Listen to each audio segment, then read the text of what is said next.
Salut à tous, c'est Ben. On est lundi. J'espère que le week-end a été bon. Bon, ça s'est rafraîchi un petit peu là depuis hier, hein, surtout ce matin. On va quand même en profiter pour faire une bonne série de jambes aujourd'hui, parce que c'est vrai que c'était quelque chose qui revenait souvent lors des cours, et même par mail par certains, à savoir comment rester à peu près souple, ou comment prendre en souplesse, voire même comment faire le grand écart. Donc on va se faire une petite séance, on va dire, vraiment d'assouplissement, qui peut très bien se faire à la fin d'un entraînement, on va dire, beaucoup plus compliqué, et qui doit de toute façon se faire, quoi qu'il arrive, après une grosse séance où on a fait un très très gros échauffement. Ne faites surtout pas ce que l'on va faire là, on va dire à brûle pour point, en démarrant directement, vous risqueriez de vous blesser. Vous avez reçu dans votre boîte mail aujourd'hui, normalement, un petit jeu de cartes de prépa physique, qui doit ressembler à ça, avec plein de petits trucs à faire. Donc je vous dis ça, moi c'est ce que j'ai fait, donc c'est découpé, plastifié pour que ce soit plus joli, mais ça peut se garder sous forme de plan, genre même juste regarder sur un téléphone. Et j'ai fait en fait le premier exercice, on va dire entre le premier et le deuxième exercice de chacune des cartes, qui est le premier niveau de difficulté, pour ce que je pense en tout cas l'être, uniquement pour démarrer, on va dire, un pré-échauffement. Pour ceux qui ne savent pas trop comment justement s'échauffer tout seul, en faisant ça, en faisant donc les premiers exercices de ces petits exercices là, de ces petites cartes là, vous avez, on va dire, un début d'échauffement qui commence à être pas trop mal, et quitte à vous ensuite de peaufiner cet échauffement avec vos exercices préférés. Mais vous devez avoir de toute façon au moins 10 minutes, on va dire, d'augmentation du rythme cardiovasculaire, généralement en courant, en faisant un petit peu de corde, un peu de shadows, du renforcement minime. Et puis après, même si on travaille les jambes, on va renforcer un petit peu les bras, on va renforcer les jambes, et on va commencer à faire, on va dire, un pré-étirement au niveau des jambes. Ce genre de séance-là, c'est bien de le faire en milieu ou en fin de semaine, quand les jambes sont déjà pas mal fatiguées. Vous verrez pourquoi tout à l'heure. Mais là, on le fait le lundi. Je vous propose là le lundi, donc plutôt milieu, voire fin de semaine. Donc là, moi, je me suis échauffé complètement, et j'ai fait une grosse séance juste avant de levée de jambes. C'est-à-dire que je me suis déjà pas mal assoupli, et donc j'ai refait les levées de jambes que l'on a fait tout à l'heure, et je vais ensuite démarrer par ce que je vais vous présenter un petit peu plus tard dans la vidéo.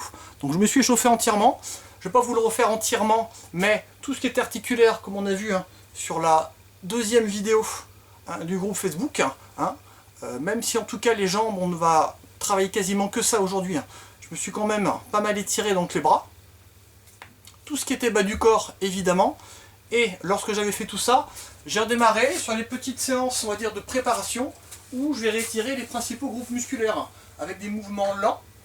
Alors lent, je vais même le faire au départ vraiment sans forcer, uniquement en faisant faire un tout petit peu d'étirement, on va dire, en isométrie, en maintenant mon mouvement, en changeant évidemment de côté à chaque fois, en respirant bien, en cherchant vraiment à ne pas forcer. Là, je sens, dès que j'ai une petite douleur, là c'est bon, c'est mon indicateur de réussite pour ce premier début d'exercice.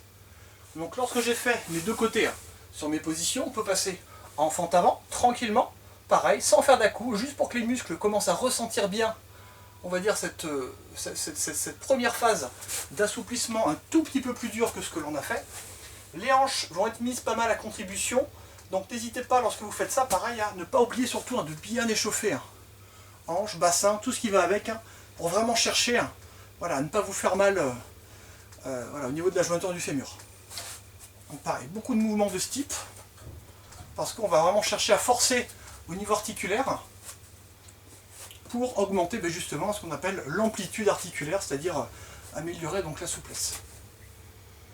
Donc j'ai fait deux étirements, tranquillement. J'ai fait mon premier ici, de chaque côté. J'ai fait mon deuxième ensuite, par la suite. J'ai rebougé un petit peu le bassin, et là, hop, je redémarre ici, sur cette position. Donc toujours en venant maintenir ce que je fais, sans faire d'à-coups pour l'instant. On s'aide bien des bras, vu qu'on est encore en fin d'échauffement pour faire le deuxième côté. En respirant bien, c'est important. S'il y a une petite douleur qui vient au niveau du genou, c'est normal, c'est le ligament croisé, il ne faut pas que ce soit excessif, mais c'est normal. Pareil, pour les fessiers, les mollets, puis les ischios, on descend pareil devant. Toujours sans faire d'à-coups, j'insiste bien dessus. Ça, ce sont des petits étirements préparatoires. Alors on est un petit peu moins bas que ce que je fais là, évidemment, en temps normal. Il faut vraiment sentir, je ressens une première douleur, c'est mon indicateur. Je vous le fais en accéléré, vous devez compter tenir une 10, on va dire 10 bonnes secondes, 12-15 secondes sur chaque étirement. Ensuite, je refais la même chose, mais avec des petits à-coups qui vont être modérés. Je descends à chaque fois. Et pareil, je refais ça 12 fois, 15 fois environ. Ah, et j'ai oublié un truc important, moi je fais ça toujours en musique.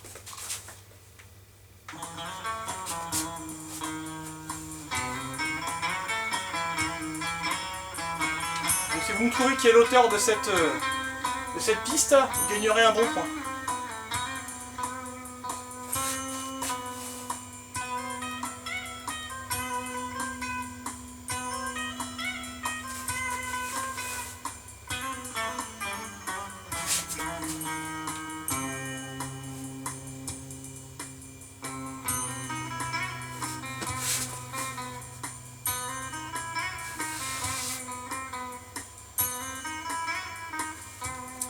Lorsque j'ai fait cette deuxième série, on va dire, le début d'échauffement qui commence déjà à ressembler à quelque chose, ça commence à tirer un petit peu plus, je vais chercher à fatiguer mes jambes davantage. Pourquoi les fatiguer? On va chercher en fait à annihiler ce qu'on appelle le réflexe myotatique. C'est-à-dire que quand vous faites un mouvement, je baisse un peu,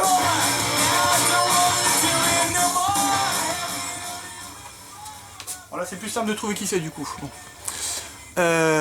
Donc je vais chercher à flinguer mon réflexe myotatique afin en fait d'éviter que le muscle ne se contracte lors d'un étirement, on va dire un petit peu trop violent.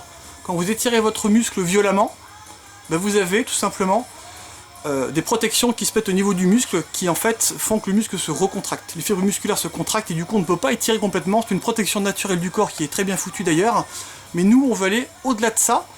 Donc on va se fatiguer sur un plan musculaire pour justement enlever ce petit réflexe-là, pour ce qu'on appelle tout simplement à flinguer l'influx nerveux, être plus crevé, pour enlever justement ce petit temps de réaction qui des fois peut nous gêner en combat, mais nous on cherche à faire l'inverse. Donc on va fatiguer les jambes le plus possible. Ces exercices-là, vous pouvez faire absolument ce que vous voulez. Moi j'ai la chance d'avoir un sac de frappe, donc j'ai fait des coups de pied circulaires plus ou moins intenses pendant un temps quand même assez long pour que mes jambes soient bien fatiguées, mais ça peut être du gainage, ça peut être des squats, ça peut être alors de la course à pied, pas trop quand même parce que c'est trop progressif, c'est pas assez fort et ça risque au contraire de vous contracter un petit peu trop les cuisses, mais ça peut être de faire des flexions, par exemple sauter. Moi ce que j'ai fait tout à l'heure après avoir fait mon sac, j'ai fait des flexions avec un petit peu de gainage avant. J'étais ici, venir descendre, et là je maintenais 5 bonnes secondes, et là je saute très haut, et je remaintiens. Ça c'est pas mal, c'est assez costaud. Et en plus, voilà, ça me fait vraiment tout travailler en même temps, pas que de l'isométrie quand on maintient, mais également donc de l'anisométrie. Ça peut être un peu plus dur pour ceux qui font justement du taolu en venant se retourner sur un demi-tour. Un peu plus dur si on le fait ici sur un tour entier. Le but est vraiment de fatiguer les jambes, donc vous faites ce que vous voulez, les squats sautés.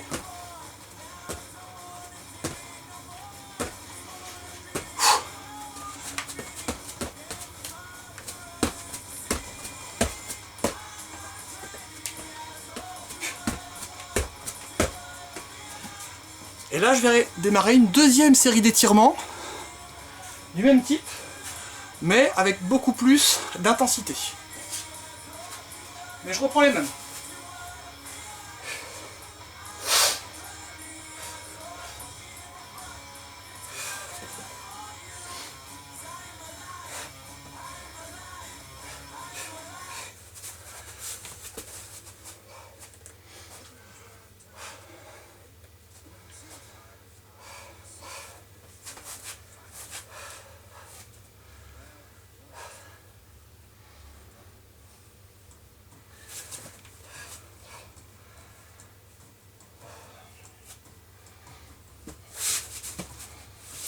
Pas envie de me blesser en vous montrant ça, donc je refais cette petite partie là entièrement.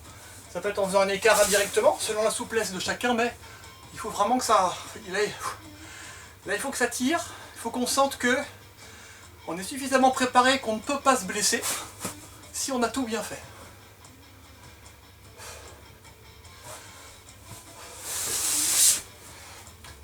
Une fois que j'ai refait ça, moi je fais toujours encore un petit tour. du bas du buste, toutes les articulations que l'on va étirer pas mal. Et là je refais une petite séance encore de Jibangong, d'exercice de Kung Fu, je vais dire lever les jambes de manière, on va dire, cool, puis balistique. Donc lever de jambes vers le haut, tout droit, alors vous mettez les bras où vous voulez, hein. C'est pas gênant. Je lève tranquillement, toujours la même jambe. Quand je l'ai fait 10, 12, 15 fois et que je sens que ça va à peu près, la même chose vers l'extérieur. Lever, tourner.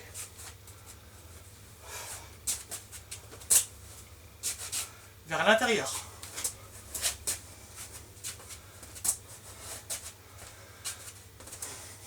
Ah, interlude musical.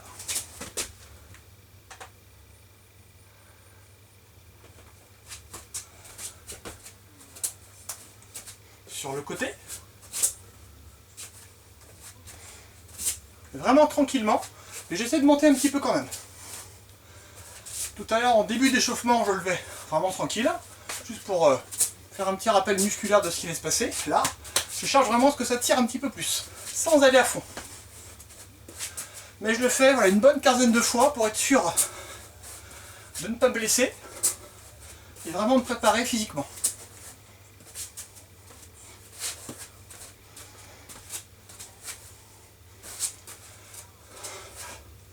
Si ces étirements-là, vous les maîtrisez parfaitement, vous ne les maîtrisez pas parfaitement, n'hésitez pas à regarder, j'ai fait une vidéo sur ça, où normalement j'explique en fait la plupart de ces mouvements. Si on zappe cette étape, c'est pas la fin du monde, mais on devrait continuer des étirements un peu plus, on va dire, rébarbatifs, pendant un certain temps, et bon, c'est plus facile de venir lever les jambes un peu dans tous les sens, ça parlera plus au niveau anatomique. Donc je refais encore une deuxième série de levées de jambes, mais cette fois-ci, je cherche vraiment la hauteur. Je fais mon maximum, ou quasiment, ou en tout cas à la hauteur que je pense être le plus à ce stade de l'échauffement. Donc on est tous différents. Moi j'ai de la chance de pouvoir lever, on va dire assez haut, mais ça peut être moins, c'est pas un souci. Moi je le fais à mon niveau.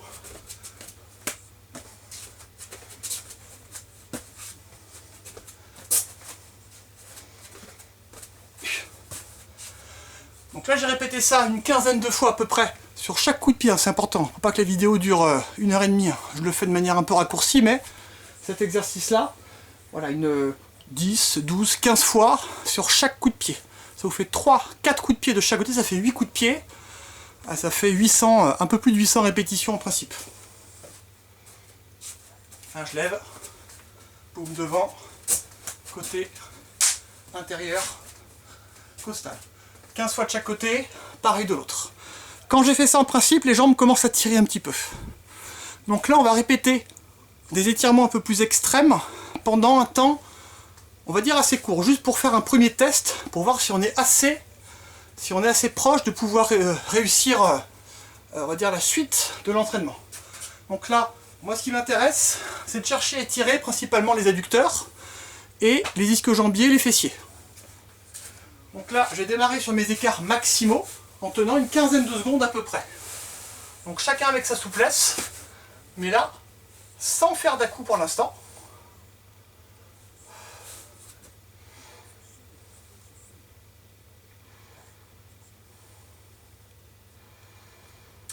Et je cherche ensuite à pivoter donc de chaque côté.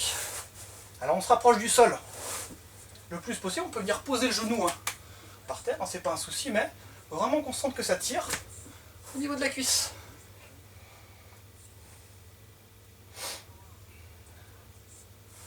De l'autre côté, je sens que j'ai une petite faiblesse côté gauche, ce serait bien pour tout à l'heure, pour que je force un petit peu moins sur ce côté par exemple.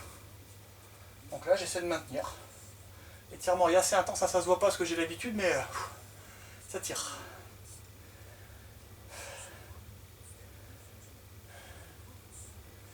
Et je relâche. N'hésitez pas à boire, toujours pendant que vous faites ce genre de mouvement-là.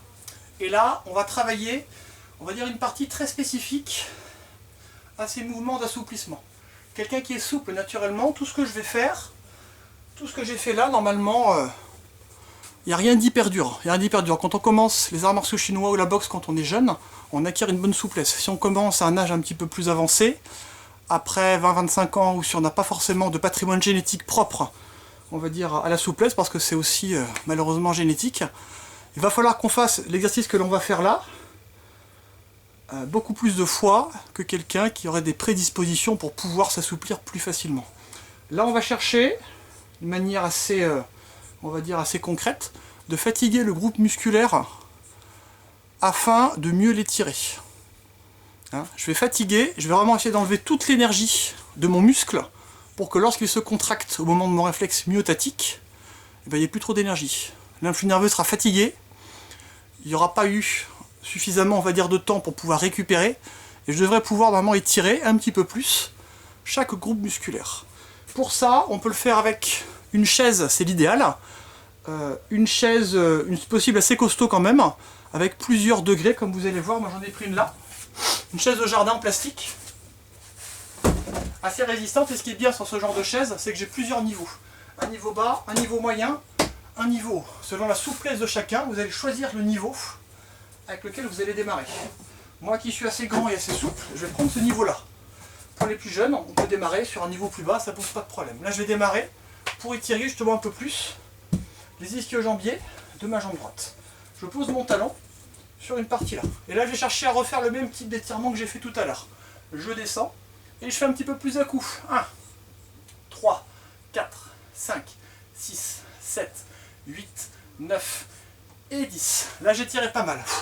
Je laisse ma jambe. Et là je vais la lever 6 secondes. 1, 2, 3, 4, 5, 6. Je repose. Ça l'a un peu fatigué. Je redescends en maintenant. On appelle ça le contracté, relâché, étiré. Les étirements en creux, on trouve ça assez facilement. Et là, il faut bien se détendre. Donc c'était, on va dire, un premier niveau de creux, de contracté, relâché, étiré. Si on veut faire le niveau supérieur, évidemment, on peut venir monter la hauteur, donc ce sera plus dur au départ. Mais on peut également chercher à forcer avec fessiers et cuisses pour ramener la jambe près de la jambe d'appui. Évidemment, on ne pourra pas.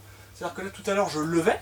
Donc je peux lever un peu plus longtemps, je peux venir attraper ma jambe en même temps, ce qui va me fatiguer encore plus l'autre jambe, donc ce sera bien pour tout à l'heure. Soit, donc je force avec le talon pour ramener mon talon près de mon autre talon, pendant encore 5 secondes. Attention, top, 1, 2, 3, 4 et 5, et je relâche, et je redescends.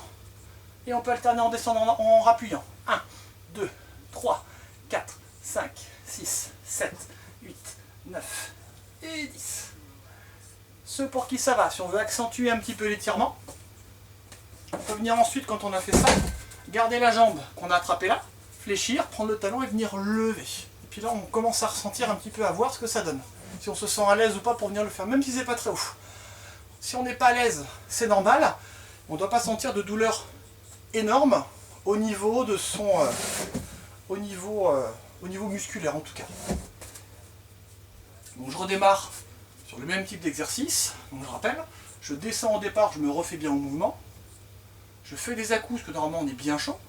1, 2, 3, 4, 5, 6, 7, 8, 9, 10, 1, 2, 3, 4. Là on est à 15. Je relâche, je lève. 1, 2, 3, 4. Ça peut être plus long, hein. 5, 6, 7, 8, je repose, je détends un petit peu, et là je descends. Vu que je vais me réétirer encore après, me réassouplir, je vais chercher encore à refaire cet exercice-là, mais cette fois-ci en forçant avec le talon. Donc j'appuie, attention, top, 1, 2, 3, 4, et 5. Je relâche, et je redescends, et je rappuie. 1, 2, 3, 4, 5, 6, 7, 8, 9 et 10. Je relâche. Cet exercice-là, on peut le faire pour tous les types, tous les étirements, tous les groupes musculaires possibles. Là, je les ai faits pour les ischio-jambiers. Évidemment, quand on a fait ce genre d'étirement-là après, tout à l'heure, je sentais que ça tirait un petit peu, là, normalement. Là, je force un petit peu plus que tout à l'heure, mais là, je me sens, moi, vachement plus à l'aise. Je peux venir lever les bras. Alors, mon genou pose quand même par terre, mais c'est complètement différent par rapport à ce que j'avais tout à l'heure au niveau de la douleur. La même chose peut se faire également au niveau de mes cuisses, c'est-à-dire que j'étire, je descends, et lorsque je suis ici, je vais chercher à venir me repousser avec mes jambes. Donc là je retire, et là je descends. J'enlève du poids, je redescends. J'enlève du poids, et je redescends, comme si je faisais des à-coups. Et je remaintiens un petit peu. Il faut bien se détendre, poser les mains, si ça va. Et là, comme tout à l'heure, moi je me sens beaucoup mieux, parce que je sens mes muscles forcent moins, parce que j'étais fatigué, je les ai étirés un petit peu plus. Bien détendre, bien continuer à refaire son étirement, en attendant longtemps. On peut rester dans cette position-là pendant plus de 30 secondes, 1 minute, sans problème. Et normalement, on devrait pouvoir ressentir un effet. Si on avait un écart qui était inférieur à 100 degrés, et bien ce genre d'étirement-là, ça n'est pas forcément très adapté parce que ça pourrait faire mal au niveau de la hanche et ça pourrait forcer au niveau du dos lorsque l'on cherche à descendre. Donc on ferait un étirement un petit peu plus statique pour finir, on va dire, ce genre d'exercice-là en venant se positionner contre un mur, jambes écart, avec des petits laisses au niveau des chevilles pour que le poids en fait des laisses descende tout simplement. Descendre les jambes. Alors tout en faisant ça, il est 20 h, je vais applaudir pour nos amis infirmiers, infirmières et pour toutes les personnes qui le méritent, tout en faisant mon étirement.